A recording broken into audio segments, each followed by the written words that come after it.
You said something very interesting about gay marriage, which I wanted to talk to you about. I never had a fantasy of getting married.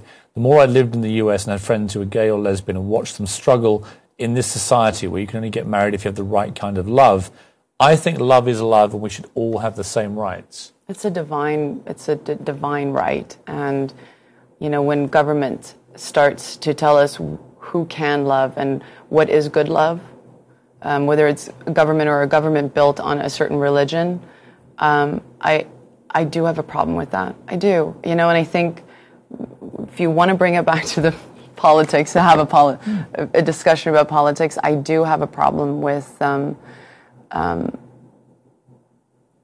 fact that our government has not stepped up enough to make this federal, to make this legal. You'd like to see every state in America Yes, I think everybody has that right. Obliged to allow gay marriage. I think everybody has that right. I really do.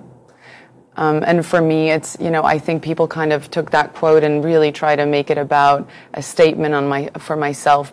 I'll be the first to say here on your show, marriage, before I felt this way about this issue, was never something that was important. I don't know the exact reason for that. Some would say it's because I came from a very troubled marriage. My parents did not have a good marriage. But I don't think it's that. I know a lot of friends who come from divorced parents or bad marriages who don't feel that way. I really want for myself a long-term relationship, and I have been in long-term relationships.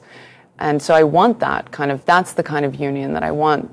The actual ceremony is not something that's important to me. But I see the importance for other people. I have a friend who's getting married in October, and I'm going for the first time really kind of through this experience of being in her bridal party, and I see the joy in her face, and this is a heterosexual couple. I also have gay couples who have gotten married when it was legal in the state, and I've seen the joy that they get out of that. And just because I don't want that for myself, I don't feel it's right to take that away from someone else. Do you think you'll never get married?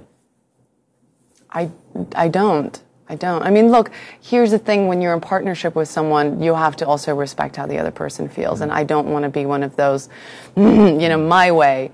But I've been very fortunate enough to be in relationships where I've explained that to my partner, and they've been very okay with that. Not that I've kind of forced them into a corner.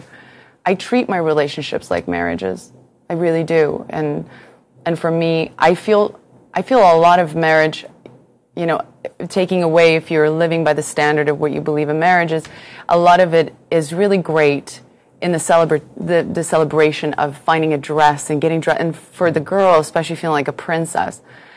So I really understand marriage and I respect marriage. I just feel that we should all have equal rights. Love is such a divine thing. It's such a gift. And, you know, who are we to say?